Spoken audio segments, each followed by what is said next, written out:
there. Okay. All right, so here at Firearms Fridays with Coach Greg Nelson, Nat McIntyre behind the camera, give him a hello. We're working on a draw prevent, so when they're the IDS version of draw prevent and some different variations that we can take a look at here. So pretending that Coach is bad guy here, I'm standing across from him, I see him go for his gun. First thing I'm looking to do is a 2-on-1. 2-on-1 wrist tie, putting downward pressure into the gun here, downward pressure. Now the moment I hit that downward pressure, so I keep the weapon inside the holster, notice my left bicep comes over the top onto his tricep, and then I hit a figure 4. Now if you can see this, I'm not even holding out. Go ahead and pull the gun out, Coach.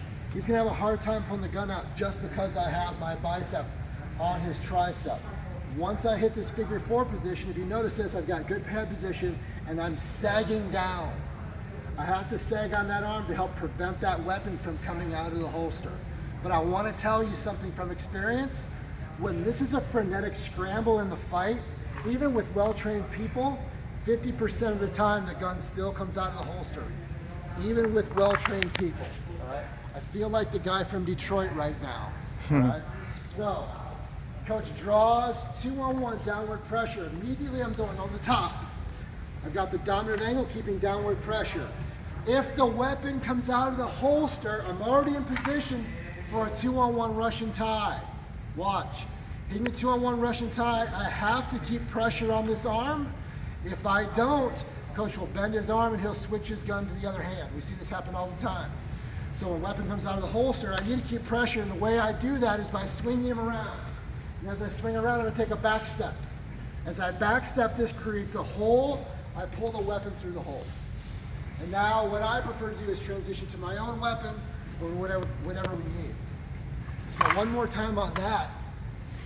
Coach draws, 2-on-1 downward pressure, going for that figure 4. If the guy comes out of the holster, keeping pressure on, stepping back, pulling the weapon away, transition to my own weapon if I need to. Now what will probably happen, if this takes place, it will probably take place in a confined space. So I'm gonna look for a wall to drive him up against, or a vehicle or a barrier of some kind.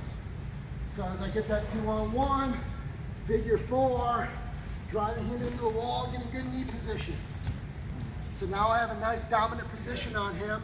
I can headbutt him from here. Now watch, I can switch. I call this a swan position. A lot of downward pressure. I can beat the crap out of him from here, soften him up, but what else do I have, right? Let go of the fucking gun, let go of the fucking gun. And if I had to, I could discharge my weapon. One more time on that variation. 2-on-1, downward pressure, hitting my figure 4, driving him into the wall, keeping good knee pressure here, switching to swan, soften him up, draw my own weapon if I have to. Move behind him if I need to as well, all right? So a few tips for you guys on that draw prevent and some variations from it. Thanks, guys.